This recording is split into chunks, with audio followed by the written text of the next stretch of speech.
मित्रांनो नमस्कार. कायदेशीर माहिती देणाऱ्या माझ्या युट्यूब चॅनलमध्ये तुमचं स्वागत आहे. आजचा विषय जजमेंट.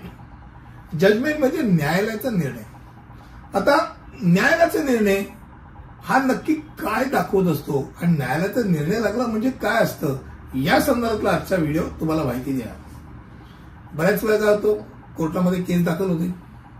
दावा दाखल केल्यानंतर दोन्ही पक्षकार त्यांची बाजू मांडतात आणि जेव्हा एक्झामिनेशन येतं, क्रॉस एक्झामिनेशन येतं, वाद विवाद प्रतिवाद सगळं झाल्यानंतर जजमेंटच्या दिवसाची म्हणजे निर्णयाच्या दिवसाची तारीख उजाडते आणि मग न्यायालय जेव्हा निर्णय देतो तो निर्णय काय असतो म्हणजे काय असतं हे माहिती आज करूया. पहिली गोष्ट म्हणजे कुठचेही कायदेशीर कार्यवाही जजमेंट अर्थात न्यायालयाचा निर्णय आणि तो निर्णय देताना त्या न्यायालयाने तर्कसंगत आधार काय घेतलाय ते त्यांना त्यात विशद करावं लागतं. मला वाटतं ना हा बरोबर आहे असं नाही. कायदा काय म्हणतो, कायद्याला धरून कुठच्या केसचा आधार घेतलाय, दोन्ही पक्षकारांचं म्हणणं काय आणि त्या म्हणण्यामध्ये तथ्य का वाटलं नाही किंवा का वाटतंय, कुठचे पुरावे समोर आले आणि जे ग्राह्य मानले गेले आणि ग्राह्य मानले नाही, संपूर्ण वर्णन येतं. एक प्रकारचं त्याचं पोस्टमॉर्टम असतं. निर्णयाची व्याख्या म्हणजे जजमेंटची व्याख्या डिक्री किंवा आदेशाच्या आधारावर न्यायाधीशाने दिलेले विधान. म्हणजे मी या पक्षकाराच्या फेवरमध्ये मी निकाल दिलाय, पण मग का दिला, पण त्याचा तर्कसंगत सगळं अगोदर येतं. निर्णय म्हणजे दिवाणी खटल्यात न्यायालयाचा अंतिम निर्णयामागील न्यायालयाचा तर्क, त्याचं जजमेंट. का म्हणजे युक्तिवाद ऐकल्यानंतर, पुरावे तपासल्यानंतर आणि जे काही कायदे लागू आहेत त्या लागू असलेल्या कायद्यांचा व्यवस्थित अभ्यास केल्यानंतर या प्रकरणातील न्यायालयाच्या मताचा अंतिम ती अभिव्यक्ती असते.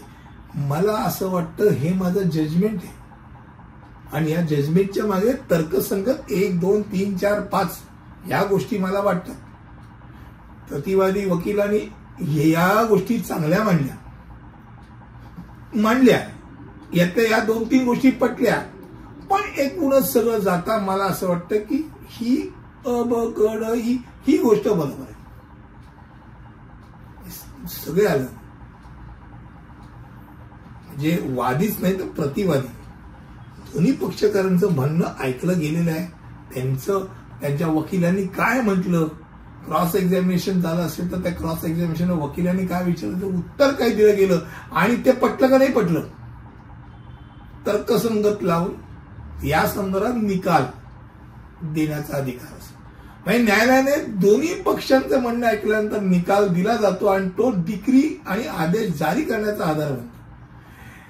जजमेंटमध्ये खटल्यातील तथ्य, निर्णय म्हणजे निर्धारणासाठी मुद्दे येतात, त्या मुद्द्यांवरील निर्णय आणि निर्णयामागील तर्क यांचं संक्षिप्त विधान असतं. त्या आजचा विषय जो जजमेंट होता त्या जजमेंटमध्ये शेवटी परत एकदा बोलताना निश्चितीसाठी मुद्दे त्यात असतात.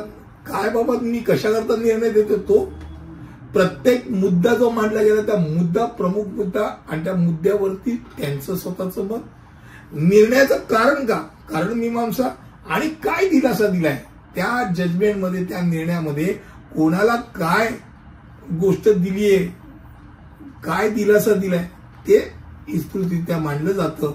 यालाच जजमेंट म्हणतात. मला असं वाटतं कमी शब्दामध्ये तुमच्या समोर जजमेंट म्हणजे काय, म्हणजे निर्णय म्हणजे काय, कोर्टाचा न्यायालयाचा निर्णय म्हणजे काय ही गोष्ट तुमच्या समोर आणली. पुढील विषयामध्ये असंच काहीतरी घेऊन तिथपर्यंत इथेच थांबतो. धन्यवाद.